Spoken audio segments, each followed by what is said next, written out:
우리 다시 한 번 더 옆에 계신 분들과 인사하겠습니다. 참 잘 오셨습니다. 네, 은혜로 촉촉해지세요. 네, 오늘 비가 많이 왔기 때문에 오늘 주제는 촉촉해지기입니다. 네, 말씀으로 은혜로 촉촉해지는 시간 되시기를 축복합니다. 자, 이런 질문을 던지는 사람이 항상 많습니다. 많고 앞으로도 있을 거예요. 이런 질문입니다. 정말 하나님이 살아계신 겁니까?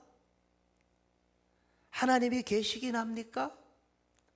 네, 이 질문요, 지난 수천 년 동안 좀 생각이 많은 사람이라면 다 한 번쯤은 해봤을 그런 생각이고 질문입니다. 그리고 저도 이런 질문 많이 받아봤습니다.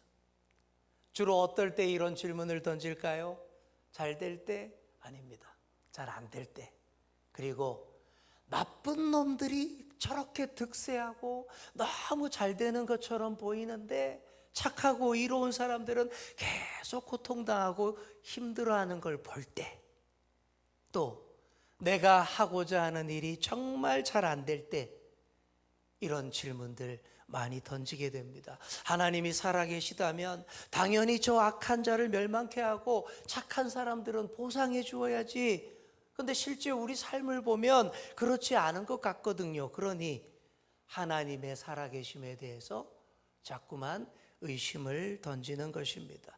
또 하나님의 살아계심을 믿고는 있는데 하도 답답해서 하나님 정말 살아계시다면 이렇게 좀 해주세요 하고 절규하는 기도를 또 많이 하기도 하는 것입니다. 자, 오늘 우리가 읽은 시편도 이런 분위기로 시작합니다. 1절부터 보시면 시인의 몸부림, 절규 이런 걸 느낄 수 있습니다. 악인이 잘 되는 현실에 대해서 개탄하면서 하나님께 질문을 던짐으로 시작합니다. 오늘의 시편을 보시면 표제어가 없어요. 그래서 누가 지은 시인지도 모르는데 대부분의 학자들은 다윗의 시라고 봅니다. 느낌이나 분위기나 그 알잖아요, 그죠? 표현 방식이 다윗의 시다. 다 그렇게 합의를 하고 있습니다. 오늘 시편을 보시면 딱 두 부분으로 나눠져요. 1절부터 11절까지는 하나님이 안 계신 것 같은 현실에 대해서 개탄하는 그런 내용이고요. 12절부터 18절까지는 아니다, 하나님이 계신다, 하나님의 개입과 도우심을 확신하면서 찬양하는 그런 내용으로 되어 있습니다. 자, 우리 먼저 1절부터 우리 함께 다시 읽어볼까요? 1절 화면 보면서 시작. 여호와여 어찌하여 멀리 서시며 어찌하여 환난 때에 숨으시나이까. 어때요? 이 심정에 공감하시는 분들 많이 계실 겁니다. 어찌하여 이렇게 시작하잖아요. 어찌하여라는 말 아주 애절하게 들립니다. 이런 하소연도 많이들 해보셨을 것입니다. 지금 왜 하나님께서 침묵하고 계십니까? 그 얘기예요. 다른 때도 아니고 아주 중요할 때이고 아주 어렵고 힘들 때인데 지금이야말로 하나님께서 짜잔 하고 나타나셔서 모든 문제들 해결해 주셔야 될 텐데, 근데 안 그런 것 같단 말이에요. 하나님이 멀찍이 떨어져 가지고 이렇게 팔짱 딱 끼고 그냥 아무것도 안 하는 것처럼 보인다, 그리고 숨어 계신 것만 같다라는 얘기입니다. 시편이기 때문에, 시기 때문에 다 표현의 자유가 있어요. 얼마든지 이렇게 표현해도 됩니다. 그걸 오히려 하나님이 이 모습 그대로 받아주시는 거예요. 그래서 시편을 보면 야, 어떻게 이런 소리까지 하지? 그런 게 많이 나와도 다 시적 표현이구나, 그렇게 이해하시면 되겠습니다. 악한 자들이 저렇게 기세등등하고 교만하여서 하나님을 대적하는데 어떻게 가만히 계시냐? 라는 것이죠. 그리고 3절부터 11절까지는 장황하게 다 그 얘기입니다. 우리를 괴롭히는 악인들이 어떤 자들인지, 어떤 모습인지 그걸 아주 구체적으로 3절부터 11절까지 쫙 묘사하고 있어요. 요약해 보자면 그렇습니다. 일단 악인들은 아주 교만합니다. 교만. 그리고 약자들을 아주 못되게 괴롭힙니다. 못된 말만 골라서 해요. 자, 우리 7절 보실까요? 7절 보시면 그의 입에는 뭐가 있다고요? 저주와 거짓과 포악이 충만하며 그의 혀 밑에는 잔해와 죄악이 있나이다. 자, 우리 사람의 혀와 입으로 좋은 말, 이쁜 말, 사람을 세워주는 말 얼마든지 할 수 있어요. 그런데 악한 자들은 절대 그렇게 안 합니다. 골라서 합니다. 악한 사람들의 혀와 입은 저주와 거짓만 골라서 표현합니다. 그러니 얼마나 포악이 충만한지 몰라요. 그들의 혀 밑에 잔해가 있다. 사람을 해코지하고 해롭게 하고자 하는 모든 악한 것들로 가득하다. 그런 얘기입니다. 자, 또 8절을 보시기 바랍니다. 악인들이 어떤 모습입니까? 그가 마을 구석진 곳에 앉으며 그 은밀한 곳에서 무죄한 자를 죽이며 그의 눈은 가련한 자를 엿보나이다. 구석진 곳, 은밀한 곳이 그 악한 자들이 서식하는 곳, 도사리고 있는 곳입니다. 구석지고 은밀한 곳에서 기회를 엿봅니다. 어떤 기회? 무고한 사람들, 약자들, 만만한 사람들 골라서 괴롭히려고 딱 엿보는 거예요. 그게 그들의 기쁨이고 즐거움이기 때문입니다. 여러분 옛날에 많이 경험해 보셨는지 모르겠습니다. 옛날 골목 으슥한 곳에 숨어서 지나가는 학생들에게서 돈을 뺏는 불량 청소년들이 많았습니다. 저도 2번 느껴봤어요. 2번 많지는 않은 거죠 이게.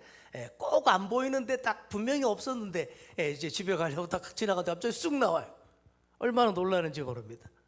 뭐 학교 다니는 학생들이 뭐 돈이 있으면 얼마나 있겠습니까? 저도 2번 중에 한 번은 돈이 하나도 없어서 그냥 갖고 한 번은 600원 뺏겨봤습니다. 근데 돈의 액수가 중요한 게 아니에요. 그런 일을 당할 때 얼마나 기분이 나쁘고 화가 나는지 몰라요. 불의에 대한 분노, 그리고 그런 불의에 대해서 힘이 없어서 저항하지 못하는 약자의 서러움, 이것 때문입니다. 악한 자들의 먹이가 되는 약자들은요 너무 괴롭고 속상합니다. 예민하시고 섬세한 사람들은요 그런 일 당하면 넘어지고 맙니다. 실족합니다. 끔찍한 일인 것이죠. 도대체 악인들이 왜 그런 짓을 할까요? 우리 주변에 그런 사람들 많이 있잖아요. 일단 자기 욕심 때문입니다. 욕망 충족을 위해서입니다. 그리고 이걸 또 다르게 이야기한다면 하나님을 두려워하지 않기 때문입니다. 하나님이 나를 어쩌지 못한다라고 생각하기 때문입니다. 자, 그게 우리 3절과 4절인데 우리 3절 4절 말씀 우리 함께 읽어보겠습니다. 3절 4절. 자, 시작. 악인은 그의 마음의 욕심을 자랑하며 탐욕을 부리는 자는 여호와를 배반하여 멸시하나이다. 악인은 그의 교만한 얼굴로 말하기를 여호와께서 이를 감찰하지 아니하신다 하며 그의 모든 사상에 하나님이 없다 하나이다. 악인들이 그렇게 포악하고 온갖 못된 짓을 다 하는 이유는 하나님을 두려워하지 않기 때문입니다. 하나님이 없다고 생각하거나 하나님이 감찰하지 않으신다라고 생각하기 때문입니다. 감찰이 뭐예요? 이렇게 주시해서 보는 것, 세밀하게 정확하게 관찰해서 지켜보고 판단하는 것, 이게 감찰이에요. 인생들을 다 지켜보고 살피시며 판단하시는 그 하나님의 존재를 인정하지 않기 때문에 그러니 마음대로 해도 된다라고 생각하는 게 악인들인 것입니다. 요즘 우리 CCTV가 우리 주위에 참 많아요. 우리 한국에 CCTV가 진짜 많습니다. 몇 년 전에 우리 경찰들이 우리 교회에 와가지고 교회 앞에 있는 CCTV 좀 보자고. 그래서 저도 뭔가 싶어서 궁금해서 같이 옆에서 지켜봤는데 보이스 피싱 범죄 장면이었어요. 보니까 제가 화면으로 딱 보는데 멀쩡하게 생긴 청년에게 현금 3천만 원 거금을 그냥 막 이렇게 건네주면서 속는 줄도 모르더라고요. 그 화면 제가 CCTV 화면으로 선명하게 그 현장을 딱 지켜보니까 왠지 내가 전지전능한 느낌이 들었습니다. 다 보고 있다. CCTV가 바로 이 감찰하는 사명을 감당하는 기계입니다. 실제로 CCTV가 없는 것과 있는 것 차이가 많이 나요. 제 기능 안 해도 그냥 껍데기만 달아놔도 사람들이 그 앞에서 설설 기고 조심합니다. 우리 한국에서 아무데나 뭐 이렇게 휴대폰, 노트북 카메라 놔두고 다녀도 괜찮다고 하는 이유 중에 하나가 CCTV가 많기 때문에 함부로 못하는 거예요. 감찰하는 기계들이 쫙 있으니까. 옛날 어떤 TV 프로에서 실화라고 들은 얘기입니다. 어떤 분이 새벽에 술에 취해가지고는 술이 떡이 돼서 지나가는데 막 뒤가 막 급하더랍니다. 급한 볼 일이 급한데 아무리 찾아봐도 화장실이 없더래요. 딱 봤더니 그거 있잖아요. 그거 365 현금 지급 부스. 잘 됐다면 그 안으로 쏙 들어가가지고는 거기 앉아서 시원하게 볼 일을 봤대요. 그리고는 아무렇지도 않은데 나가려고 막 하는데 보니까 CCTV가 자기를 딱 찍고 있더라. 자기의 나쁜 그 경범죄가 다 찍힌 거예요. 그 순간 가슴이 철렁하면서 허둥댑니다. 수습을 시작했어요. 이게 현금 담는 그 돈 봉투들 있잖아요. 꺼내가지고 나름 깨끗하게 다 주워 담았습니다. 그리고는 CCTV 바로 앞에서 두둑한 봉투 2개를 딱 흔들어 보이면서 나 다 치웠어요. 최대한 불쌍한 표정으로 그렇게 딱 했답니다. 인증샷까지 딱 찍고는 그리고는 이제 두둑한 봉투 2개를 들고 문을 열고 밖으로 딱 나오는 순간 저기서 갑자기 오토바이 한 대가 쌩하고 달려오더니 봉투 2개를 확 뺏어서 가더라는 거예요. 두툼한 현금인 줄 알고. 이게 얼마나 기분이 더러웠겠습니까? 정말 어느 TV 프로그램에서 들은 실화입니다. 자, 우리가 무슨 얘기입니까? 우리가 이렇게 감시 카메라 앞에서 비굴합니다. 시험 볼 때도 시험 감독이 있는 것과 없는 것 천지 차이입니다. 뭐 양심적으로 무감독 시험 보자라는 주장을 하기도 하지만 사람의 마음은 감찰자가 있느냐 없느냐에 따라 차이가 많이 날 수밖에 없어요. 자, 다시 돌아옵니다. 악인들이 왜 악인입니까? CCTV처럼 감찰하고 지켜보시는 하나님을 인정하지 않기 때문입니다.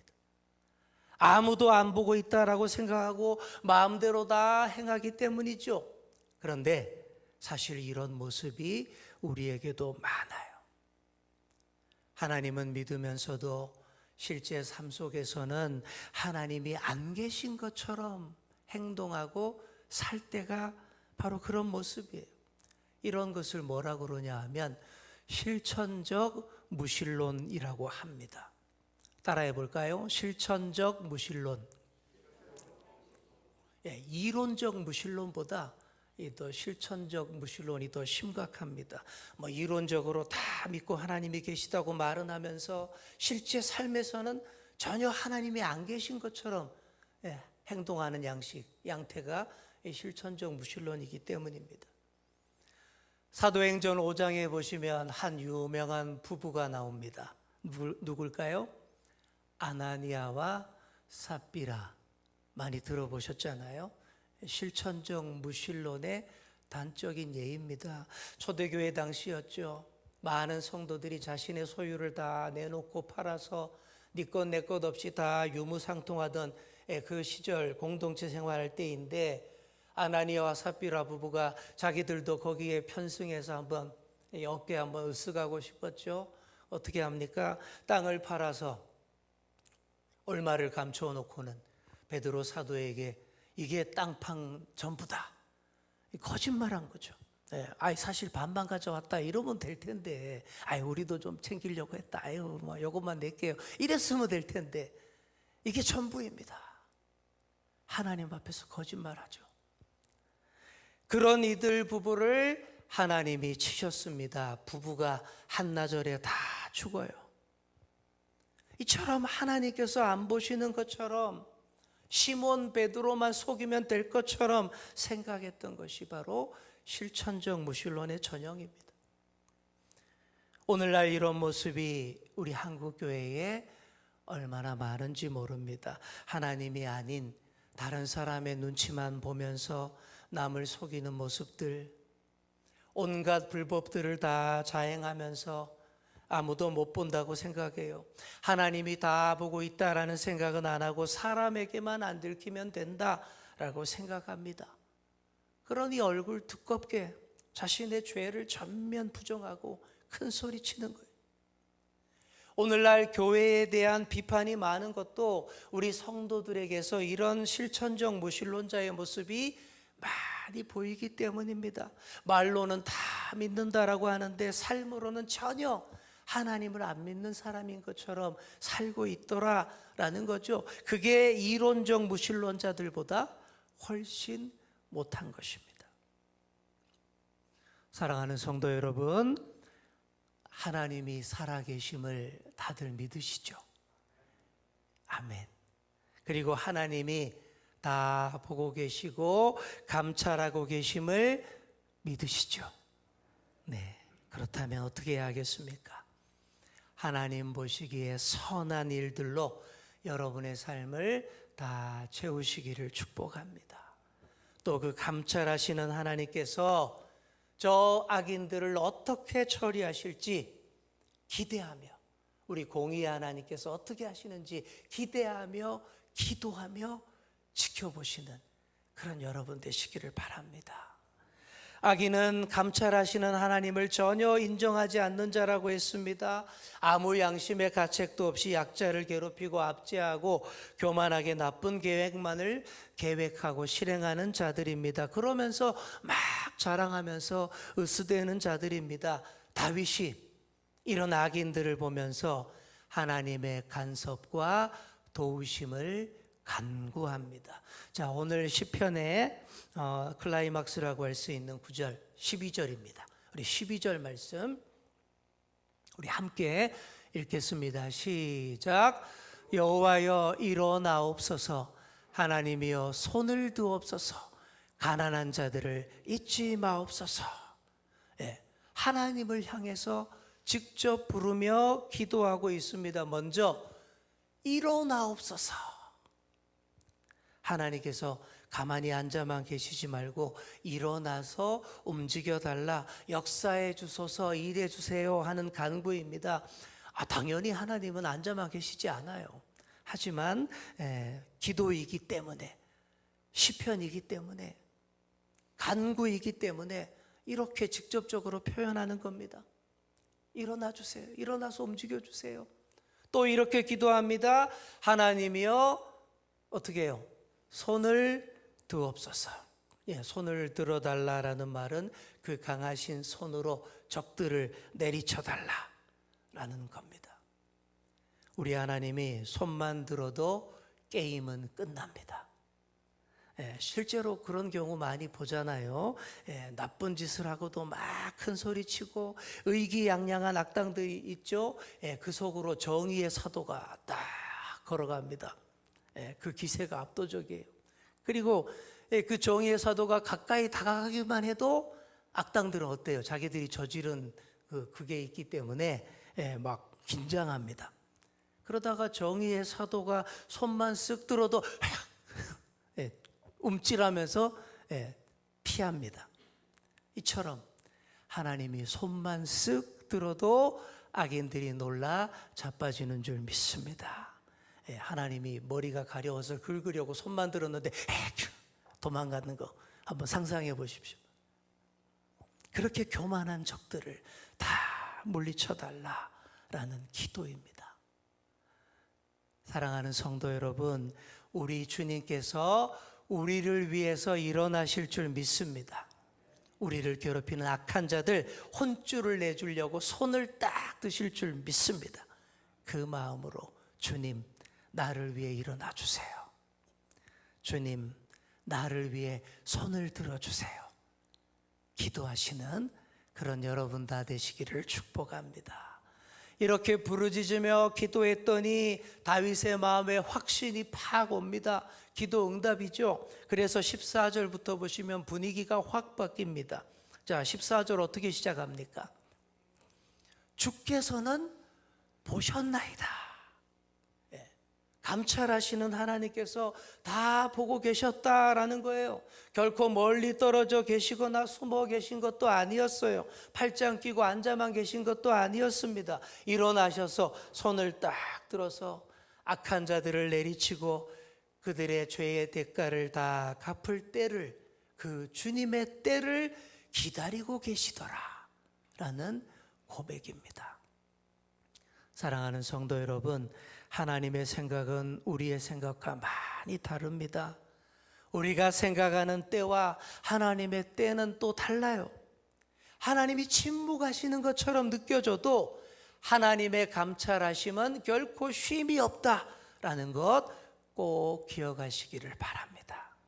우리 하나님은 약자들을 괴롭히고 온갖 불의를 행하는 자들을 주님의 CCTV로 다 이렇게 녹화하고 계셔요. 딱 용량도 엄청 커요. 다 저장해 놨습니다. 그걸로 악인의 팔을 꺾을 때가 반드시 있습니다. 악인의 악을 끝까지 감찰하고 추적하여서 결정타를 먹이실 그때가 반드시 있습니다. 그러니 감찰하시는 하나님을 꼭 기억하시길 바랍니다. 나의 삶과 태도도 다 감찰되고 있음을 기억하시고 하나님 앞에서 마땅히 행할 바를 다 하시기를 바랍니다.